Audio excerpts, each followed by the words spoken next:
Why should Christianity and medicine be conversation partners? Stanley Hauerwas, an ethicist and theologian at Duke Divinity School, who has thought much about the intersection of medicine, theology, and the Christian community, may have put it most bluntly when he answered this question. We are people who are born, have sex, and die. Those are the brass tacks of life. That's what medicine deals with. That's what Christianity deals with. Birth, sex, and death. And therefore, it's not unusual that medicine and theology would find themselves having important things to say to one another. Hauerwas recognizes, as we do as Christians and physicians, that Christ is king over all things, including our vocations in healthcare, let alone birth, sex, death, and health. But for many today, it isn't obvious why Christianity and medicine should join together in dialogue. In fact, there are many who are skeptical of any partnership between medicine and the church. Therefore, it is important that we be able to give an account of how Christianity invites medicine to a larger vision of health and human flourishing. We will name 3 important reasons why Christianity and medicine ought to be conversation partners. First, the Christian commitment to care for the sick. When we think about the importance of Christianity to medicine, consider that the Hippocratic tradition that has given rise to modern Western medicine would not have grown in the way that it did were it not for Christianity's early influence. Early pagan observers in the first few centuries actually described Christianity as a religion for the sick, precisely because they recognized that something profound and unique was happening as Christians stayed behind in cities ravaged by plagues to attend to the sick, the poor, women, children, and even discarded infants.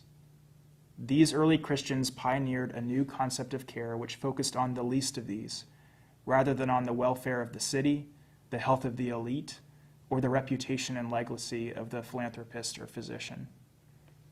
This way of healthcare grew out of distinct claims to care for the sick, as if one was caring for Christ himself.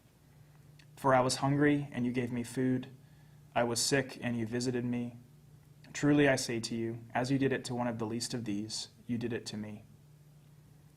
It is so easy to take for granted the unqualified commitment to care for any patient that comes to us asking for healing, a commitment shared by Christians and non-Christian practitioners alike. Yet when we overlook this, we forget just how radical the moral commitment to care for the sick really is, and how central early Christianity was in forming this ethic that modern medicine has inherited. Our commitment to this calling is perhaps the primary way that we can unite Christianity and medicine in conversation, and one of the best ways we can show Christ to others in our work. Not merely articulating that Christianity is a religion for the sick, but showing that we are a religion for the sick, particularly when we are able to identify the least of these in populations that are marginalized in medicine, and to care for them as if we are encountering Christ. Second, health and wholeness. Christianity and medicine should be conversation partners because Christianity recognizes that the physical and spiritual health of patients are intrinsically bound together in a way that a fully secularized medicine struggles to account for. In the New Testament, it's difficult to separate the language of health from that of salvation. Soteria, usually translated as salvation, suggests physical well-being in Acts 27. Eirene is a Greek translation of shalom, meaning peace and harmony. But when Jesus heals the woman with the flow of blood in Luke 7, Jesus tells her to go in peace, to go in eirene, the peace of physical health and yet also the harmony of shalom. Yaomai, to heal physically and yet also spiritually, shows up in the Gospel of Luke more than any other time, unsurprising given that Luke was a physician. Sozo is perhaps the most fascinating, used for both salvation and physical health, as in Matthew 9:22. Take heart, daughter, your faith has made you well. And instantly the woman was made well. Instantly the woman was sozoed, healed, saved, made whole. As Christian doctors, there is a crucial spiritual element associated with the practice of medical care. We are not mere providers, as contemporary medicine imagines us, interfacing with patient consumers.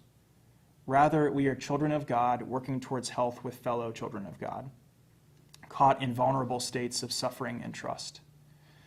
Medicine is therefore not merely a product or a technical exchange of scientific facts, but an intrinsically moral practice. And therefore, we are not merely technicians or scientists, but moral practitioners. To view our vocations as anything less is not only to misunderstand it, but to risk trivializing it into a mere exchange of goods and services in which the realities of suffering, fear, and frailty that come with being sick are overlooked. The Gospels are rife with instances where Christ and early Christians recognized the unity of physical and spiritual flourishing, from Christ's miracles of healing to the great parable of the Good Samaritan. It is easy in medicine to separate the health of the soul from the health of the body. Christianity recognizes that truly caring for the sick means pursuing the peace, shalom, and well-working of the patient as a whole person. Third, we cannot separate our identities as Christians from our identities as patients and physicians. Soren Kierkegaard said, "Purity of heart is to will one thing." And for Christians, this is to will the worship of God and the love of others in every setting in which we find ourselves. Now, does this mean walking into the call room and flipping open the Gospel of Luke? Probably not. But it does mean being something of a disruptive witness. As Christians, we recognize that we can never put off our identity in the name of some sort of vague professional neutrality. Indeed, when we and our loved ones are sick, we are sick as Christians, and we experience and respond to sickness in distinctively Christian ways.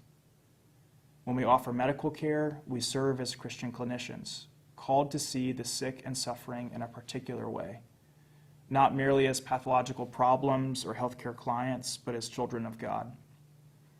If we sequester our Christian identities from our identities as patients or physicians, we will quickly find internal conflict and confusion, and likely suffer from the same issues of burnout and loss of meaning and purpose that affect many in modern medicine. Rather, when we begin to think about how to practice medicine Christianly, medicine becomes more wild and difficult and imbued with purpose all at once. To sum this up, Christianity and medicine should be conversation partners because medicine's commitment to care for the sick is deeply Christian in origin. Christianity offers a vision of health as peace and wholeness, and the whole of our lives and experiences can only be understood through the lens of the life, death, and resurrection of Christ. It is for these reasons we hope to foster conversation at the intersections of medicine, Christianity, and our culture.